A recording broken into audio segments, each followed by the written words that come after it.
when you're in more of a corporate setting, you're more accustomed to getting that hard feedback. Like, Yeah. you did it wrong. But that's not my job. My job isn't telling you you're doing this wrong. It's why did you do it that way?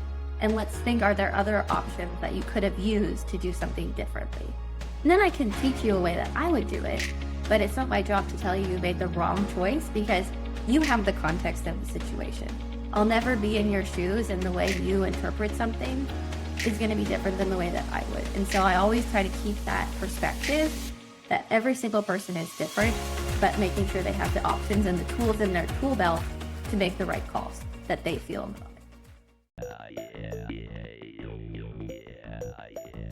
Welcome to the Coachability Code podcast. This is your host, Jordan Ring. Coaches, you ready to be coached? Let's go.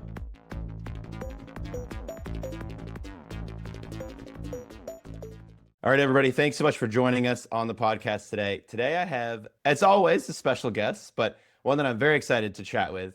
Her name is Taylor Martino. Taylor, how are you doing today? If you could introduce yourself briefly, please do. Awesome. I'm doing great, Jordan. Happy to be here. I am a sales leadership coach. I got started in the B2B SaaS world about just over 10 years ago.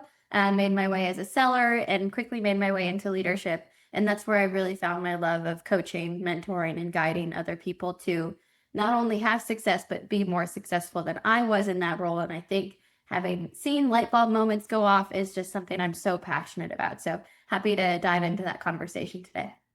Cool. I'm pumped to dive into that as well. But first off, I wanted to ask some icebreaker questions, if you don't mind. If you can name one, it's also fine if you can't. But favorite book, favorite movie, and then also one weird thing about you that you don't mind sharing. Okay. My favorite book, I'll go the sales direction and say The Challenger Sale. I just think that's a fantastic book that every seller should read, should learn about, and how we're not just building relationships, but we need to challenge other people while we build those relationships.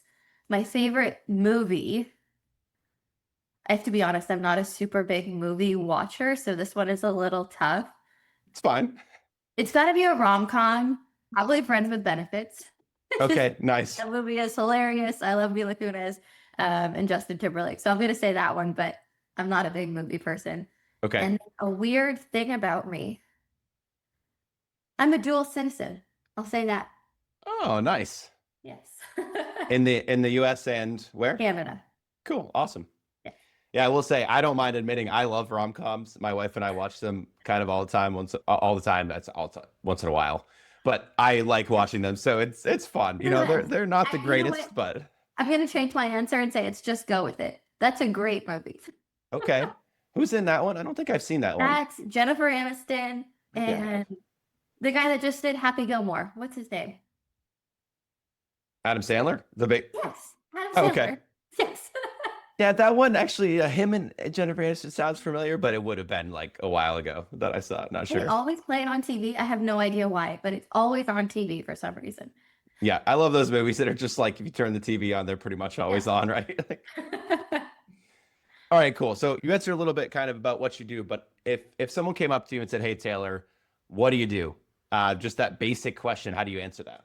Yeah, I help sales leaders and like startup founders build, sell, and scale. So really helping them manage the high expectations that they have with a system that helps them build consistent performance, right? You can have a knockout quarter, but how are you going to do that over and over again? So that's really where I help them come in with a system that can scale. Cool. So that's what you help them with. They come to you. What are they coming to you for? Like, what are some problems that they may have that, they're not coming to you necessarily with that in mind? Maybe they are, but maybe they're coming with some other issues. So how do you, it's a question, how do you kind of start working with people? What's the intro there? Yeah. A lot of sales leaders, when they reach out to me, are struggling with managing the high expectations, right? I have so many tasks to do. I don't know how to get them all done, or I don't have time to coach my team. That's the most important thing about being a sales leader or even a founder, right? Or even someone who owns their own business. It's investing into your people and making sure they're rising to the next level. And people don't often have enough time to do that. But it is the one thing that's going to propel your business. So they come to me with that problem. And then a lot of like startups and founders will come to me of just like, I need help with my sales strategy. How do I get more leads? How do I build my pipeline? how do I move people through the pipeline and keep happy customers? Yeah. So do you generally then work with individuals all the time, Yeah, or is it businesses sometimes and groups? mainly individuals. That's my Okay. core focus. And then if something comes up like that on the side, it's always fun to help someone else like that. Yeah. Okay. So of all the students that you've had and all the people that you've worked with, who would you describe as your best student? And yeah, if there's a story to go with that, great. But just curious, like, yeah, how would you describe that and what did it look like? Yeah, my best student, and I'll call them Rob. It's Okay. not their name, but I'll call them Rob. So Rob came to me because he was trying to figure out how he was going to get to the next level in his career. And Okay. what he did was recognize I can't get to the next level unless I'm prepared to help my team get to the next level. And so that's where he was really struggling with was how do I best manage my team, coach them, inspire them, and lift them up so that in turn I can do that with myself. So we worked together for 3 months. That's usually how long my program goes. Okay. But over those 3 months, seeing him put himself in that next position was so eye-opening of just the dialogue he was having with his team, the new relationships he was building, and the trust that they put into him, even after being at his company for 5 years. It was a brand new relationship he was able to build because of how he invested in his team. And then Yeah. leadership seeing him for somebody completely different who was ready for the next level. No, that's super cool. So is there someone that's like the opposite of Rob then that had come to you? Maybe there was some frustrations or maybe there was like, I don't know how to help this person. Because and I asked this question because all of us as coaches, we want to be able to better help our clients, obviously. But then there, yeah, it's sometimes we get someone that's just either frustrating or it frustrates us that they're not following through. I mean, that's a common one. But yeah, Yeah. just curious if you've had any bad experiences and just, yeah, how you, and maybe even answer how you've dealt with that. Yeah. I think the not following through is the biggest thing, right? One of the reasons I wanted to get into doing my own coaching is because I love coaching people who want to be coached. Yes. And those are the people that reach out to coaches who will want that. And so when I first started, I thought that was a given, right? Who Yeah, would pay same. for something that doesn't really want this? But I ended up having one client, I'll call her Rachel, not her name, but I will call Okay. her Rachel. And she signed up for my program. It's 3 months long, and she never did the homework. I have a full playbook. It's like 100 pages, and you can go through it on your own speed and really just dig into that as needed. And when we meet, we can dive into those topics. And so I would bring up things that were in the playbook, and she just had no idea what I was talking about. So that was a bit frustrating. She enjoyed herself, I think, but the lack of transformation was definitely because she didn't dedicate the time to actually invest in the program outside of our one-on-one sessions. And so that's something I did learn to ask, like, how much time can you commit? Because it's more than just the hour that we would meet, right? It's Yeah. the time Yeah. that you need to actually apply what I'm teaching you and go through the playbook. Yeah. And that's something that I learned as well. Like I've even recently started adding it to my proposals that I send people is this like, this is what I expect from you section. Mhm. So Yeah. yeah. And some people aren't even going to read that. Right. And that's Right. okay. They skim over it, whatever, but at least getting it out there and saying, this is what I expect of you in this case. I mean, of course, I'm here to save you time. I'm here to help you grow your business by XYZ. But also this can't just be a, like, especially in a coaching relationship, right? It's not like Yeah. I'm not doing a task for you. I'm helping you to do your task. So Yes. yeah. You get out of it what you put into it, right? And so the people that really dive in, they get so much out of it. And that's who you really want to pour into as well. So when someone's not, I've just found myself spending less time on those types of conversations because, if you're not invested, then I can't be more invested than you are, unfortunately. Yeah, totally. So that does lead to the next question of what does being coachable mean to you?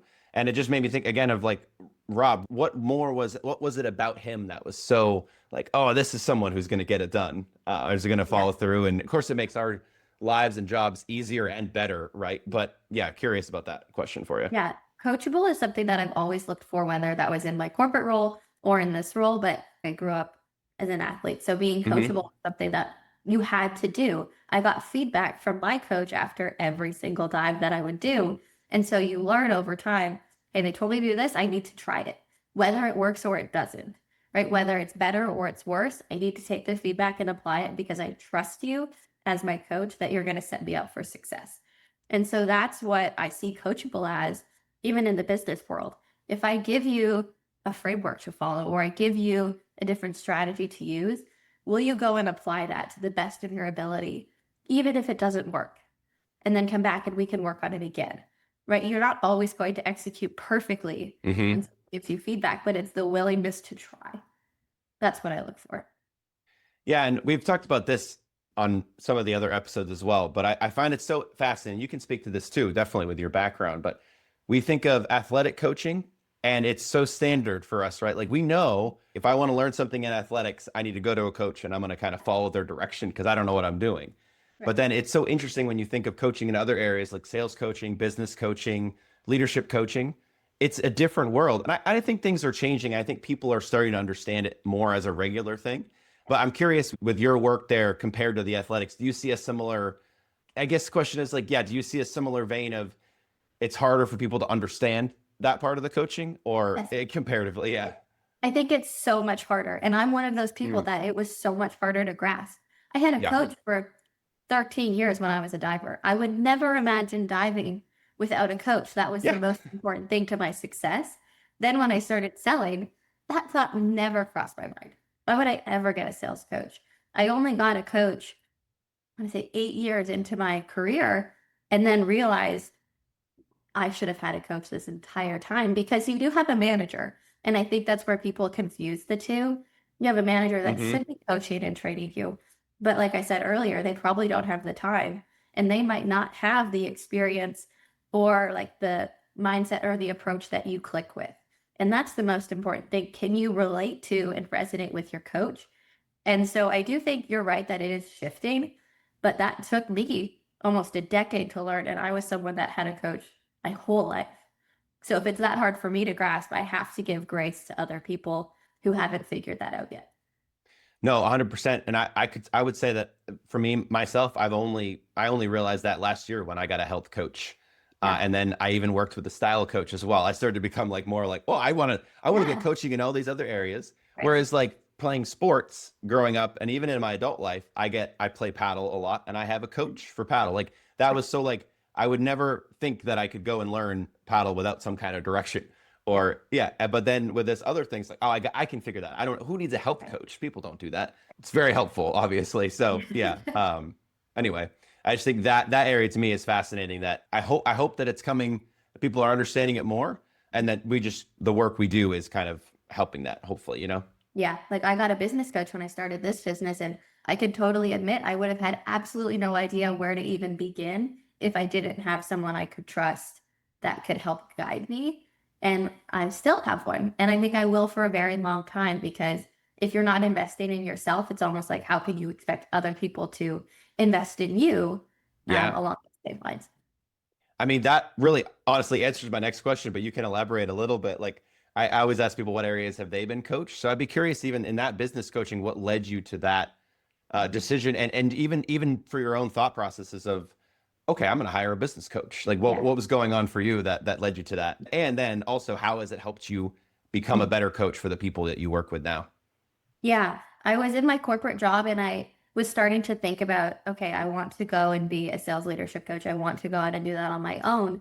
But my husband and I would talk about it and really just had no concept of how I would start this business. Like I've been in sales, so I know how to hustle. I know how to get clients. Yeah. That's fun for me. It's exciting.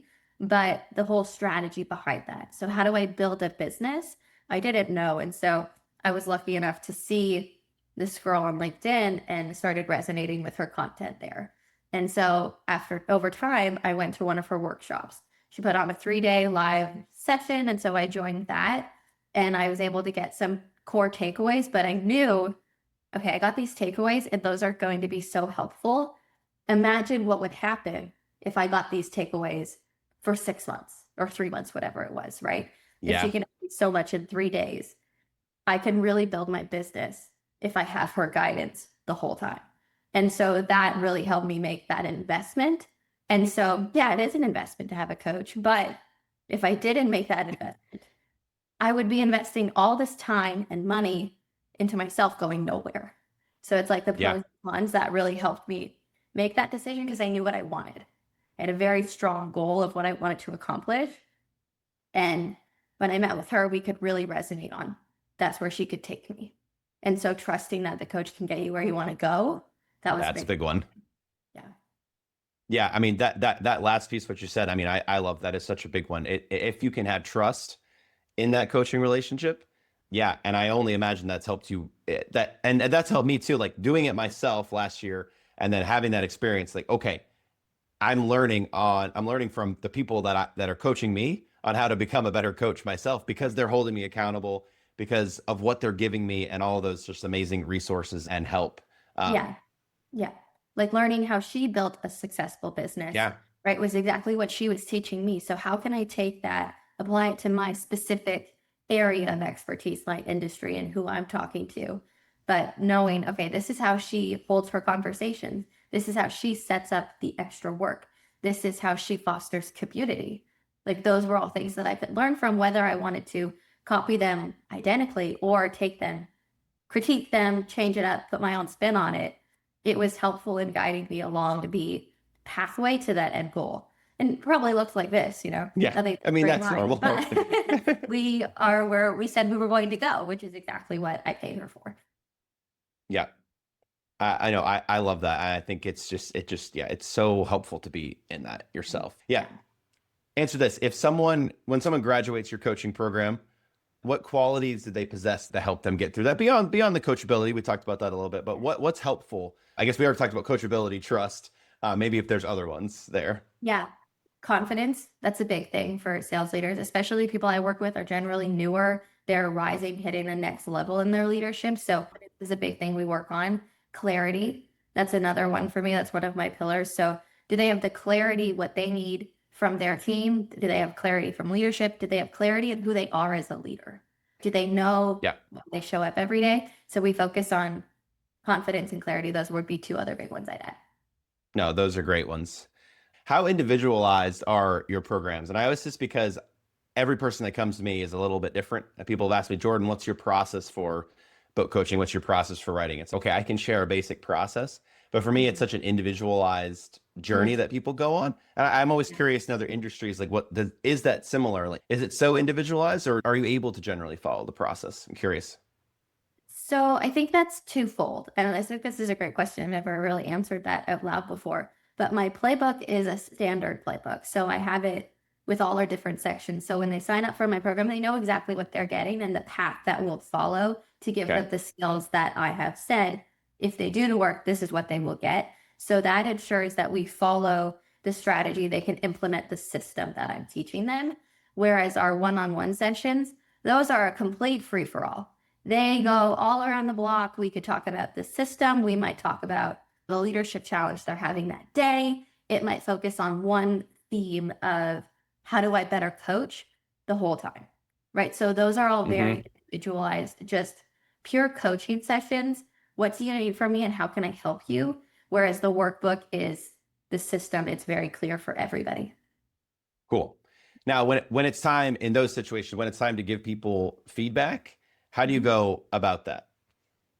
Yeah. So in the session, that's a very live moment. So when I do have good clients, they're filling out the workbook. So I can always direct back Yeah. to there because they will tag me in there and say, Taylor, I'm really stuck, or I had this great moment this week. I applied this. And so I always try to tie that into what I'm teaching. So it all feels very, not systematic, but cohesive so that they know this is exactly what I'm teaching and how I did this myself. So I do always try to tie it back to the book, but a lot of it for people I work with, they just need to talk it out loud. They Yeah. just need someone to communicate with them, let them think things through, and provide some other ideas that they could then implement. Because a lot of people know the right answer to lead with empathy, to lead with care, but they're not confident in it. Yeah. I remember the one when I was working with my health coach, he would say, Jordan, what are you ready for? What's your next step? Instead of saying, Jordan, I want you to do this next in your health journey, it was, what do you think you're ready for? And it was always just at the right time and just enough of a push. I admire how he did that. Yeah. But it was never any, oh, I'm going to give you some hardcore feedback. It was kind of leading it through questions. Yeah. And like I said, I just admired the way he did that. And I admire people who do it that way too. Like it's not okay, it's time to give you the hardest feedback you're ever going to hear. It's no, I'm listening. You're working already. Let's talk through this. So Yeah. I think when you're in more of a corporate setting, you're more accustomed to getting that hard feedback. Like, yeah, you did this wrong.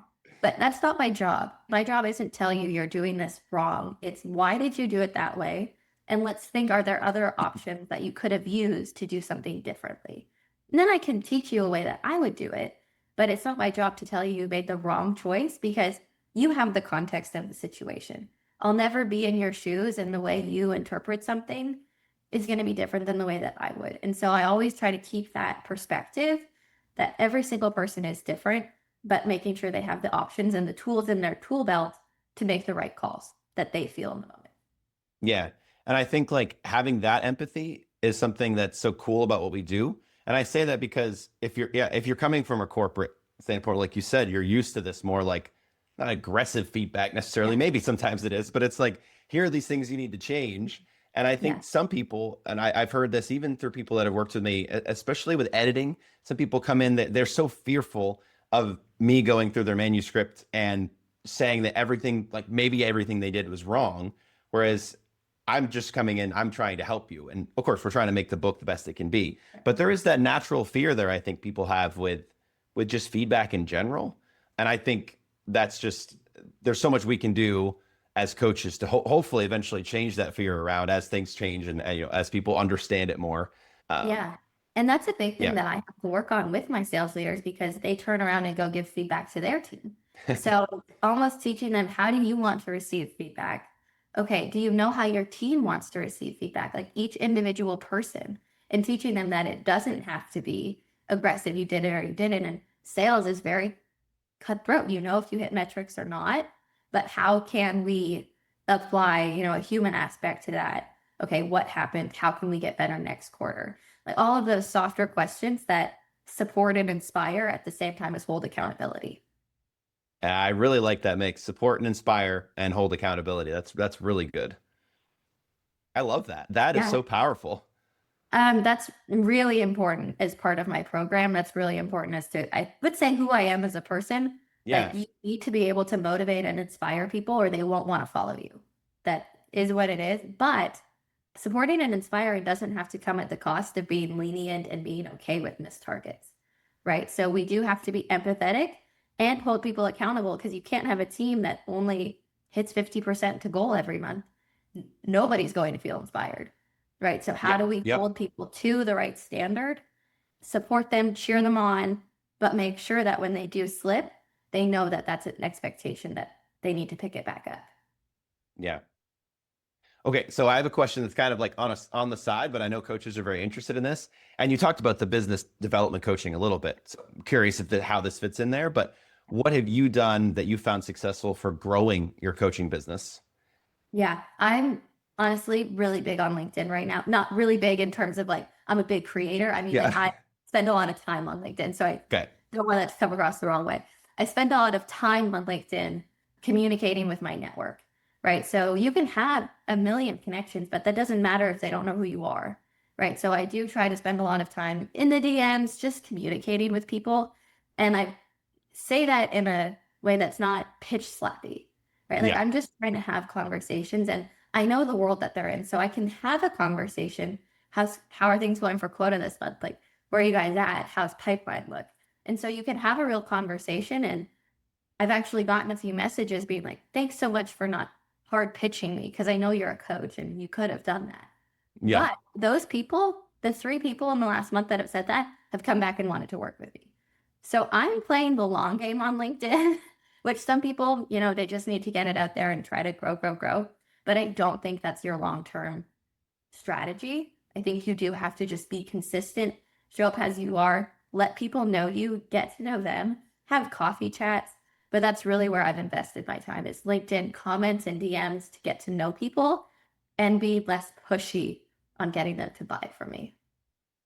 Yeah, I mean, I love that. And I know that's going to be a breath of fresh air for a lot of coaches. For people who hear from other people say, oh, you have to be aggressive, you have to send 30 to 50 cold direct messages a day and things like that. I found success. It's similar to you in that area of just starting conversations and just talking with people. Even sending voice notes saying, I've been doing this even more recently. Hey, thanks for the Yes. connection. Happy just to be connected.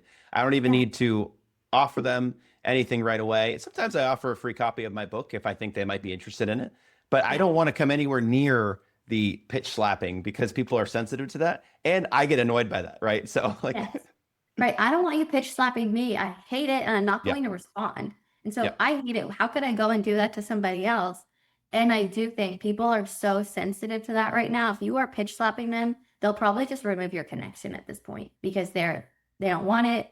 It's not good for their network. Like you're not actually networking with them. So if I can show up as someone that is networking with them, and I have people that will message me after a while and be like, hey, I lost my job. Can you help me? Do you know anybody? And that's great. I would love to help people do that. But they wouldn't do that if I wasn't showing up as myself and if I was just pitch slapping them my service. So I am playing the long game and it's hard to keep track of because you have so many people you're talking to. But I yeah. think at the end of the day, that's the way that this is scalable for me. Yeah, I love that. I'm all for the long game because it feels like the right game. It feels not even a game, right? Because even just Right. calling it a game is, oh, I don't Yeah. want to call it that, but it's Right. just a way of doing business and a way of helping people. Yeah. And people have come to me and said like, "Oh, Jordan, I liked how you reached out like that. I probably won't ever be a customer of yours." And I say, "That's great. I'm assuming only 1% of the 1% of people I'm connected with on LinkedIn will be customers with me because what I do is big. It's like writing a Yeah. book, ghostwriting is a big service. And not Yeah. everyone, most people are not going to work with me. Mhm. And that's fine. I have that conversation right off the bat. Like I expect that and that's fine. So let's be connected. Let's engage. And, maybe we can keep communicating. So I think that's the way to be, right? Yeah. And that guy might know somebody and he had a great experience with you. So he's like, oh, you should talk to Jordan. I connected with him on LinkedIn. Really nice guy. Like even that soft intro could bring you so much business long term. That's what I tell myself. And I do think it's true. Like if you're coming across in a negative way, no one will ever refer you. But if you're coming off as genuine, wanting to build connections and okay with people saying no, they're so much more likely to send people your way. Yeah, I think, and that piece being okay with people saying no, it's tough, I think. Yeah. That's Yeah. been tough. That's been tough for me in my decade of being an entrepreneur.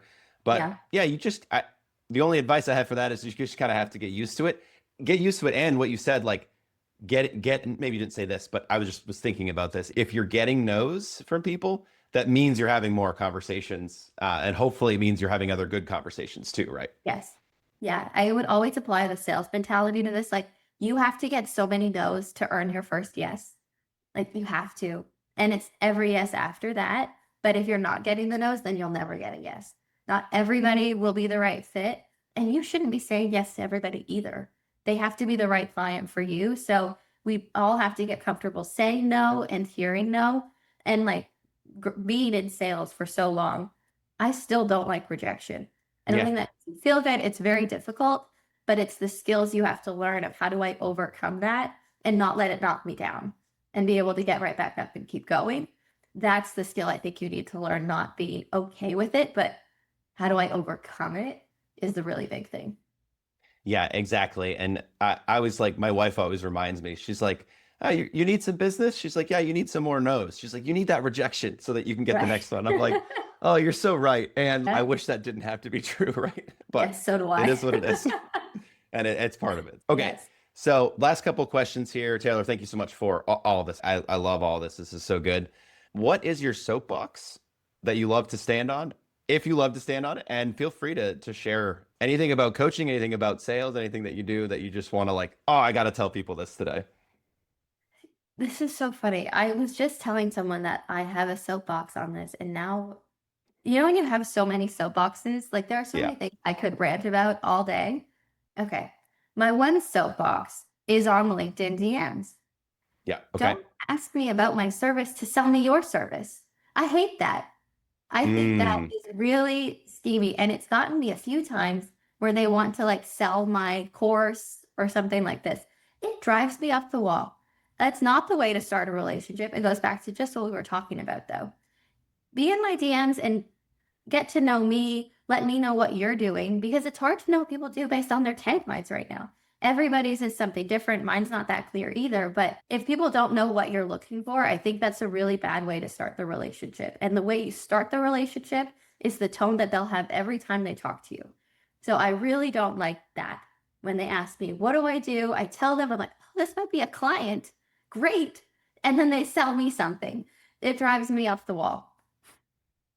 No, I'm with you on that. I heard someone call it the other day, like backdoor selling or something, Yeah. and I hadn't heard it that way before. I've gotten not duped, but I've gotten pulled along far enough to be on calls with people. And then while I'm on the call, I'm like, this feels a little bit not so good. Like Yeah. it doesn't really seem like they're telling me, oh, I have multiple potential like ghostwriting clients for you they're working on books. And I'm like, that's when you start to get to the point where like, this sounds too good to be true.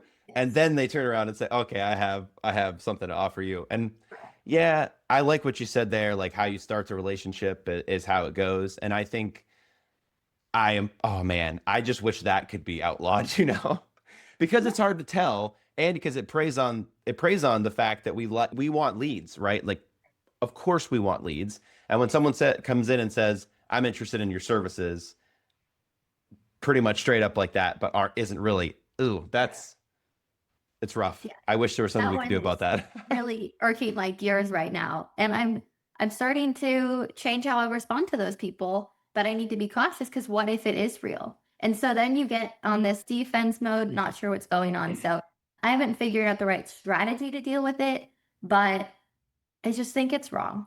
And if there are coaches listening, I recommend not doing that because you will Yes. probably upset more people than you will gain in clients. And I think with that, like it's something to remember and that I would share to coaches is that like if it doesn't feel right to you or if it's going a little bit off center of your gut and your values, then don't feel like you have to do it just because other people are doing it, Right. and never be so desperate for business that you're going to start doing those things. If you want to get in the DMs and start having more conversations, do that, but do it in the way that we were kind of talking about it, right? Like just start a conversation versus jumping in with a pitch slap, or much worse, like we were talking about, having the kind of a backdoor offer. So I think most coaches that listen to this are not going to jump in and do that, but No, no. good to think about and good to be aware of that that's not the way to do it. So, Yeah. all right, Taylor, where can people find you? And I'll make sure to add the links and everything in the show notes and wherever I share this. But yeah, where can people find you? And yeah. Yeah, you can find me on LinkedIn. It's just LinkedIn, Taylor Martino. Everywhere you can reach me is right on there at my calendar link if you want to schedule a time to chat. I'm always open for DMs, for good conversation. So definitely don't be a stranger. I post all sales leadership tactics on there. And if you find value in that, would love to have a deeper conversation. No, awesome. And I know I will definitely be following along because, and we were kind of talking a little bit about this in the DMs before this, the fact that all coaches, you can use coaches, but definitely when it comes to sales, right? It's such an important part of what I do. I know I would not be able to do what I do as a ghostwriter and book coach if I didn't have some sales in my background. Not an expert by any means, but at least I know how to have a sales conversation. And I think if you don't and you want to grow your coaching business, then Taylor and other people like you are great people to connect with. And like we said before, even if we don't end up working with us, it's at least a connection. Maybe we can, maybe you can help them out by other means. So definitely worth pursuing and considering and following other people in that area. Definitely. If it's not me, I hope it's someone else, as we all are preaching the same thing of how to grow a business the right way, build leads, grow your pipeline. So it's not me, it's someone else, but definitely don't do it alone. I think that's the biggest thing. All right, Taylor, awesome. Anything else you want to share with us today? No, thank you so much, Jordan. This was a really fun conversation. I appreciate you having me. Awesome. Thank you too. Appreciate it. Are you still here listening to this podcast? You're awesome. I got 2 CTAs for you. Number 1, subscribe to this podcast for more. And number 2, have you ever thought about writing a book? Contact Jordan. He can help you out. Jordan@jmring.com.